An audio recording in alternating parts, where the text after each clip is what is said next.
Hello and welcome to Random Interesting Facts, the podcast about everything and nothing, with your host, 42. This week's topic is flamingos. So let's dive right in with fact number 1. Flamingos defecate down their own legs to keep themselves cool. During sizzling hot summer days, you might have found that even the slightest bit of exertion can leave you feeling as sweaty as a week-old bag of salad left in your shopping bag. Sweat, of course, is how humans, with the possible exception of Prince Andrew, keep themselves cool, along with aircon, ice bucket challenges, and standing in the frozen section of your local supermarket. As a species, we don't like sweating. It's not particularly pleasant, and it's a stinky business too. In 2020, the global antiperspirant and deodorant market was worth $77.5 billion. That's a lot of money to suppress our natural cooling mechanism. You might not like sweating, but you'd like it even less if you didn't sweat. Because who wants to spend their days sweltering like a boil-in-the-bag beef curry? And probably smelling like one too. If you don't like sweaty humans, an animal that you certainly wouldn't want to hang around with is a flamingo. Because they cool themselves down by defecating down their own legs. Yes, you heard that right. Bird feces and urine combine to form something called guano, which is ejected from a single orifice, the cloacae, their vajayjay and bum hole, to put it another way. And it's this mixture that flamingos use to cool themselves down. The proper word for the process is urohydrosis, which sounds like some kind of incredibly sterile scientific procedure, when, in fact, it's anything but. But there is real science behind shitting down your own leg. It's a highly efficient method for flamingos to keep cool, behaving much like sweat does on human skin. Guano is thicker than water, and the gloopy excrement doesn't run off their legs straight away. It stays put, keeping them cooler for longer. As it dries, it leaves a powdery residue, which coats those long flamingo pins and helps protect them from the scorching African sun. Flamingos aren't the only birds who use shit to keep cool. Other long-legged African wading birds partake in this fun party trick too. And in the case of the Arctic seabirds, guano doesn't just moderate their temperature. Oh no. All those millions of puffins, terns, gulls and gannets in the world produce enough guano to help cool the planet. If only the members of Extinction Rebellion could utilise their own feces, then they might actually be useful. The ammonia from the bird poo combines with naturally occurring sulfuric acid and water to form clouds and tiny droplets. These are more effective heat shields than the larger droplets of non-poo infused rain clouds. In summer, these guano-seeded clouds provide half a watt or more of cooling per square meter. That might sound like a drop in the ocean, atmosphere, but every little helps to fend off global warming. And it's certainly a lot more effective than holding a protest during rush hour in London. As a side note for you British comedy fans listening, gannets really do wet their nests, as famously attested in Monty Python's bookshop sketch, since their nests are made of guano. Many a truth spoken in jest. You might be surprised to learn that, unlike humans, not many animals actually sweat. We share this ability with horses, primates, and randomly, hippos. Dogs and cats do sweat a little, but only through the gaps between their paw pads. a dog's main cooling technique is to pant.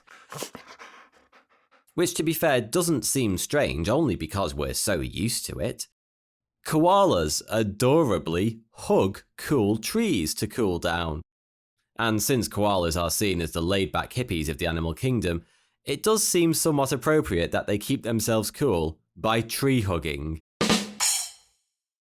Giraffes use the lines in their coat patterns as thermal conductors to keep the rest of their skin cool. And the silver Saharan ant has a metallic silver exoskeleton that reflects the desert sun. The ants are effectively wrapped in natural tinfoil, like tiny little conspiracy theorists. We humans only managed to invent tinfoil in the late 19th century. It's amazing how often, when a human comes up with an exciting new invention, nature has already been there and done that eons ago. Such as Velcro. The burdock plant did that first. Sonar. Dolphins basically patented that. Suction cups. Those clingy octopus bastards had that one down. And of course, the pink plastic lawn flamingo was invented by just being a flamingo. Next up, random moments from history.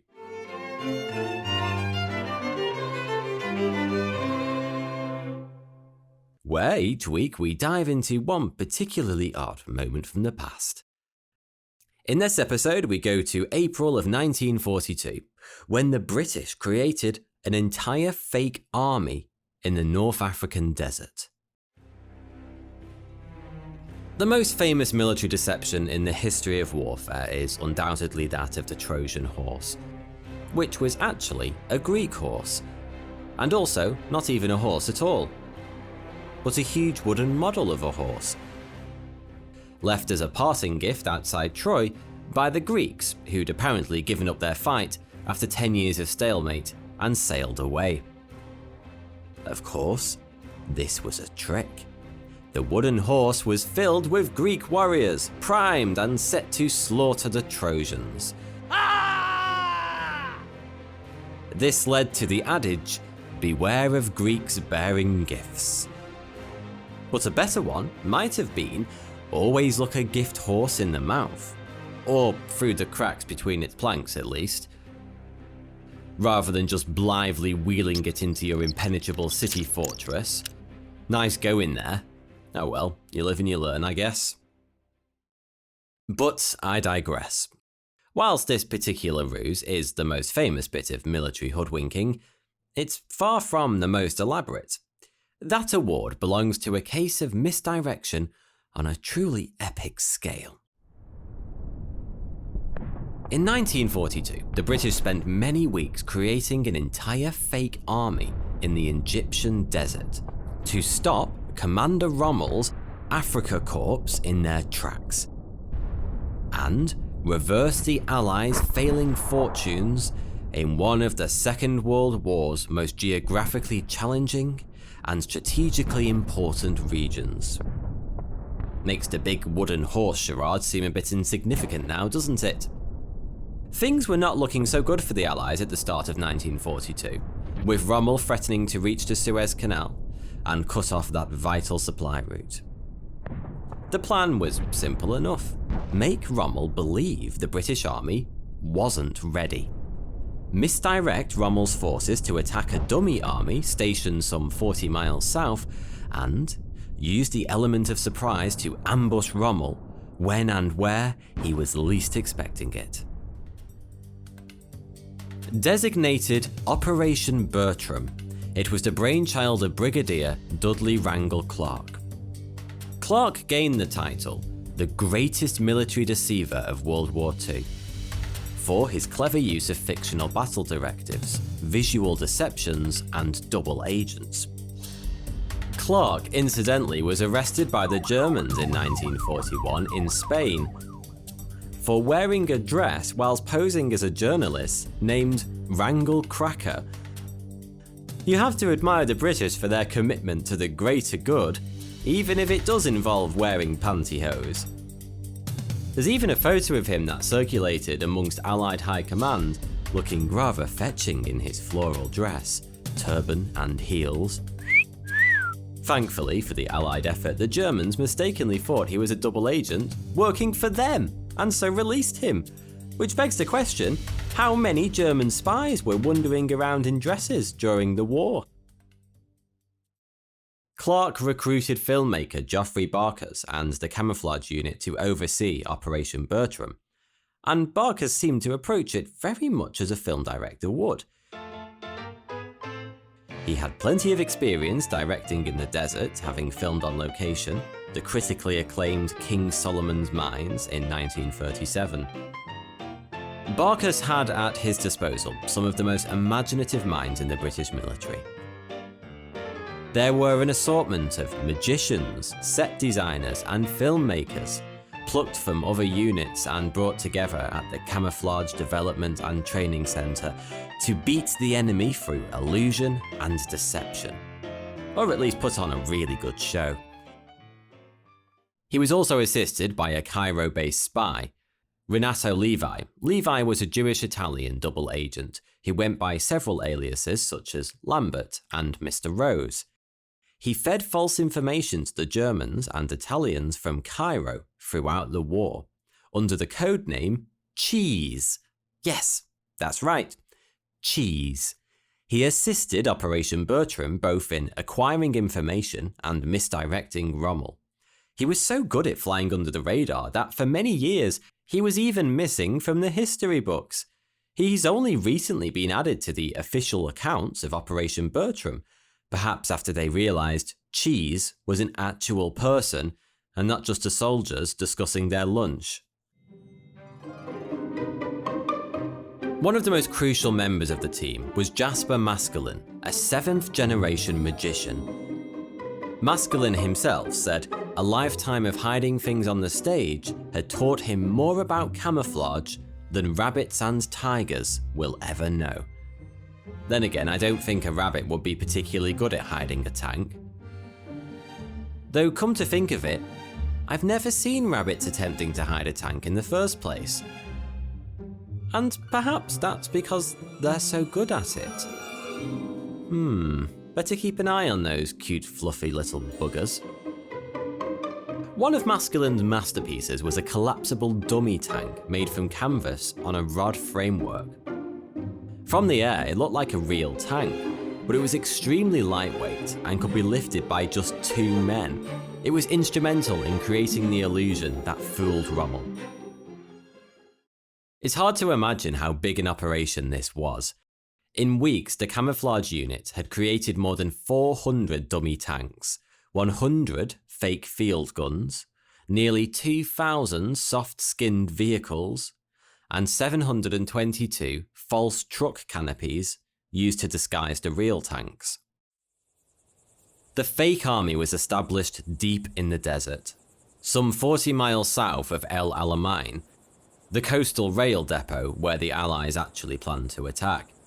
The real army was made to look unprepared for the battle, still some 30 miles behind the lines.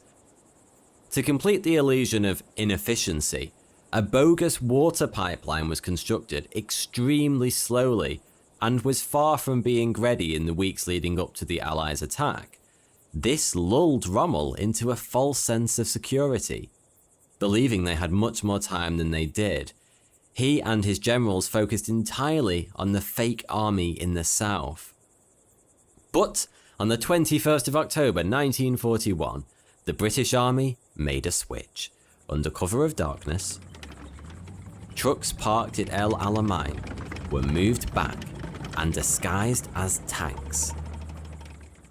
The tanks and field guns, which had been 30 miles behind the front lines, were moved to El Alamein and disguised as trucks. 2 days later, led by General Montgomery, the Second Battle of El Alamein began. Rommel's army was completely unprepared and in the wrong place. Within 3 weeks, it was over. A decisive victory for the Allies that changed the course of the war in North Africa, and Rommel had to crawl back to Hitler with his tail between his legs. Awkward. Now we'll take a short break whilst you absorb all that information, and very soon we'll be back with fact number 2.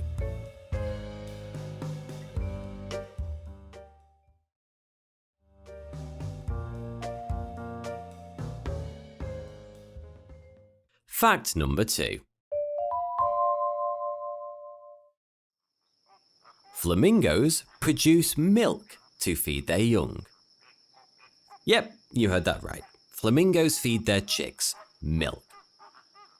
This nutrient-rich liquid comes from the parent flamingo's digestive tract, which they then regurgitate for their baby as a tasty treat. This delicious-sounding substance is known as crop milk.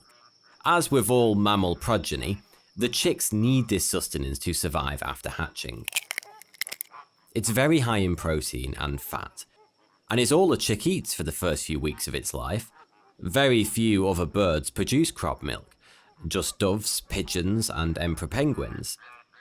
And it looks a bit like yellow cottage cheese. Sounds yummy, right? Well, flamingo crop milk, on the other hand, is somewhat terrifying in appearance. It's bright red, runny, and so much like blood that a recent video of adult flamingos feeding their chick terrified viewers online. He thought they were watching an avian horror film rather than an endearing Disney-style movie of a happy family eating breakfast. Flamingo milk is so gruesome, it wouldn't look out of place splattered against the back windscreen of a gangster's car in a Tarantino film. Perhaps the most disturbing thing about this gory substance is the way in which the parents feed it to their young. One of the flamingo's parents regurgitates the bright red crop milk from its stomach, places its beak on top of its partner's head, and just lets it dribble down their face. To the untrained eye, it looks as though a flamingo has pecked its rival to death. That is, until you spot the little baby flamingo, with its mouth wide open, just sat below its parents, catching the drips that fall off its parents' faces like a fluffy little weird vampire. Birds aren't the only non-mammals that produce milk. Whilst most cockroaches hatch from eggs and forage for themselves, Pacific beetle cockroach embryos grow inside their mother's brood sac and are nourished by a mixture of fats, sugars, and protein, which the mother secretes and the embryos convert into cockroach milk. Cockroach milk is one of the most nutritious, calorific natural foods on the planet, and has been reported in the press as a potential future superfood for humans, and will probably end up being the next hipster trend.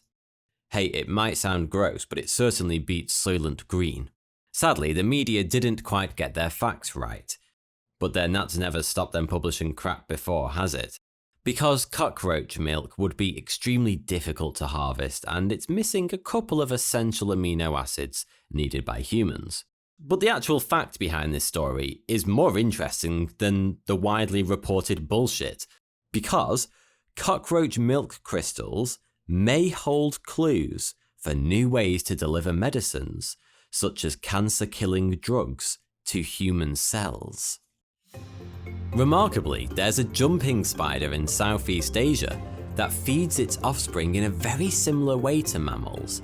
Its spiderlings lap spider milk, a solution of sugars, fats, and protein, at their mother's underbelly, looking uncannily like a litter of suckling puppies.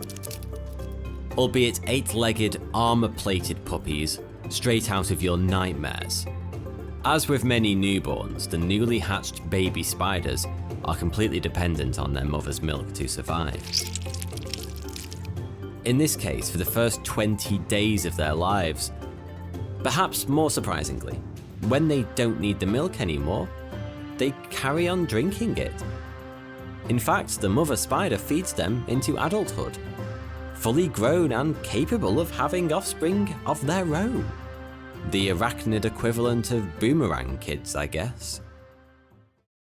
Talking of boomerangs, one of the strangest milk-producing creatures on Earth lives in Australia, obviously. In typical Antipodean fashion, platypuses, whilst producing actual mammalian milk, don't feed it to their babies like any other mammal. Not content with already mixing things up enough by having a duck's beak instead of a regular mouth, laying eggs, and being one of the most venomous creatures in Australia, which is saying something, since the 3 most venomous snakes in the world reside on the Aussie mainland, they also defy convention in the feeding department too, because platypuses don't have nipples. Their milk oozes out of mammary ducts in their skin, and the young just suck it off their fur, who live off this milk until they're about 4 months old, at which point they swim off to face the perils of the Aussie wilderness all on their own. Fact number 3. The Romans ate flamingo tongues as a delicacy. That is, they ate the tongues of actual flamingos, not to be confused with the flamingo tongue snail, which doesn't sound tasty at all. In fact, a flamingo tongue snail absorbs toxins from the corals into its fleshy mantle to protect itself from predators, so it probably tastes bloody terrible. Anyway, back to the flamingo tongues. According to Roman historian Pliny the Elder, a guy called Apicius was responsible for the Roman love of flamingo tongues, which he reported as having a specially fine flavour. Little is known about Apicius himself, but his legacy remains in the form of De Re Coquinaria, the second most ancient recipe book in the world. Although flamingos were common in Africa, during Roman times you could often find them in Italy, and so to find them on a Roman menu wasn't all that odd. In fact, you can still find some species of flamingo today on the shores of Portugal, Spain and France, and on the island of Sardinia. Although flamingo doesn't get our taste buds going nowadays, at least not mine, Romans considered them a luxury. Apparently, flamingos have a wide, flat and serrated tongue. However, something which the Romans might not have been aware of, or maybe they were, is that flamingo tongues contain erectile tissue. That's right, flamingos get tongue boners. The erectile tissues fill with blood, stiffening and supporting the floor of their mouth and the tongue, which allows them to keep their heads upside down in water to suck up food. The more you know. It'll certainly give you a good talking piece the next time you visit the zoo. Flamingo tongues weren't the only strange food the Romans liked to gorge on. They also famously ate stuffed dormice and milk-fed snails. Other strange delicacies included lark's tongue pie, sow's wombs, and weasel brains. The latter was more for medicinal reasons than pleasure, believed to be a cure for epilepsy. I doubt it did much good. But lark's tongue pie sounds positively mild when compared with the pies eaten throughout the Middle Ages, when there was suddenly a craze for pies containing live birds that would fly out when the crust was breached. Famously invoked in the nursery song, Sing a Song of Sixpence, a pocket full of rye, 4 and 20 blackbirds baked in a pie. When the pie was opened, the birds began to sing. Wasn't that a dainty dish to set before the king? Certainly a little more dainty than the deadly dish served to King Joffrey at the Purple Wedding. Stranger still was the pie that contained Sir Geoffrey Hudson, aka Lord Minimus, a dwarf servant of the Duke of Buckingham in the 1600s. When Charles I and Queen Henrietta visited the Buckinghams, the high point of the banquet was Hudson leaping out of a large game pie. Queen Henrietta was so amused that she adopted Hudson as some kind of weird pet, which was not perhaps the outcome he was hoping for. Royal banquets were notorious for their extraordinary dishes, with courtiers desperately trying to outdo their predecessors with their extravagance and originality. One of the most ridiculous was rôti sans parille, which consisted of 17 birds, arranged like an avian Russian doll, with each bird stuffed inside a bigger one, from the smallest, a warbler, to the largest, a great bustard. In between were, amongst others, a lark, a thrush, a goose, and a turkey.